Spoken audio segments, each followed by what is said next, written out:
once Lauren Hill retired. Regular schedule.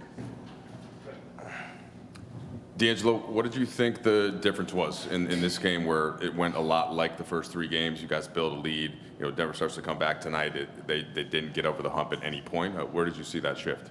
I think that was like a third quarter, adjustment, for us to come out and prioritize getting a good warm-up, attacking them in the third, not being on our heels, letting them attack us. Obviously, we've had leagues to start the third. I just thought we as a team, we locked in on, the game plan, and we attacked, during that start of that third, and that was a result of us keeping that lead, staying at it. When we made subs, we still found a way to contribute to what we were trying to do. There was no let-off, so it's huge. D'Lo, you've lived through the feedback swirl that exists in social media at times in your career. What grounded you or prepared you for Game 4 or coming off of Game 3? I don't know, try to be as humble as I can. I just think I've been through it all before, and I kind of prepare myself mentally before I go through it again. And I don't know, like I said, I've prepared for this, all summer, all season. I try to prepare myself for these times now when everybody's watching, everybody has something to say. And I just try to stay to myself and to my own opinions and emotions. D'Angelo, after Game 1, you attacked Game 2 with a lot of aggression offensively early.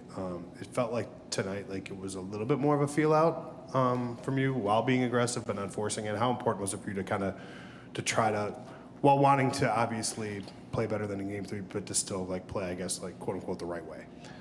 This isn't a place that you're going to come out and try to dominate the game when you got LeBron and AD right next to you. Bless you.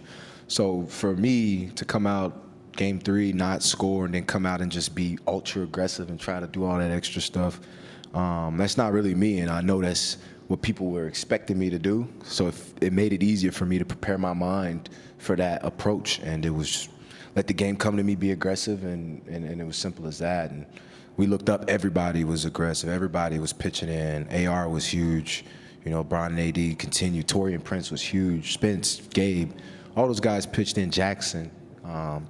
And it just allowed us to have an imprint on the game in our small little role that we have, and it was contagious. Everybody wanted to continue to fight and compete. D'Lo, Coach told us that he told everybody to lean into the joy of competition, and in particular, he was very outspoken about how much he still believed in you. Did that help you? If you could speak to that. I appreciate that, but I believe in myself. Simple as that, more than anybody. So, I don't need that, but I appreciate that. D'Lo, over here, congrats on the win.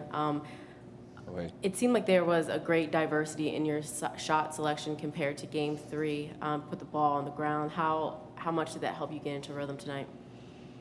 I watched it from Game 3. A lot of my threes, small sample size that I had, the shots that I had were all tough ones. And I just felt like my mind was made up when I got the ball. And I saw that in film last game. And tonight, I see Caldwell Pope running me off like I'm Steph Curry. So I try to, make plays and attack in that small pocket. Yeah, over here, D'Lo. One thing you guys did well tonight, especially in the third quarter and the fourth quarter, every time they made a run or punched, you guys punched right back. Jokic would hit the three that bounced in. You guys come right back and drain a three, keep the lead where it was at.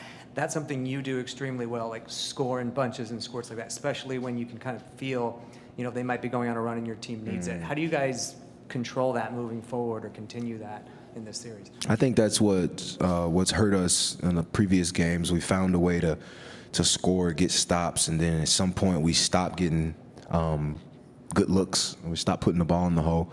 And they find a way within their system to continue to be efficient and get good quality shots. And for us, that's something that we struggle with. So for us to focus on it this game, to continue to get good shots, continue to push the pace. If something happens, right, keep it going, next play mentality. And it kept the pace of the game up, and I think it played in our favor. D'Lo, got two for you. Follow up on that. How much did staying organized in those moments offensively help you guys keep Denver away? It seemed like you guys were more together in the sets and running it through it in those moments compared to maybe previous games? Huge, huge. Obviously, teams can get stops, and for us to get stops and score, it eliminates us from having these dry spells where they find ways to come back and get themselves into the game. Go ahead, man. Don't have my dog waiting now. Mentally and emotionally, just how can ending this losing streak to Denver help you guys going forward? I think it was huge. You know, we got something positive to look on the film. Like I said, everybody did their part. We know that's what it's going to take to win. So to continue to keep that going is the effort that we need to have. So. Wanna try to boast at what I look like. Keep them down, try to wear, I pull up all brains. Jimmy with the heat, I'm on fire. The city, yeah, I'm here,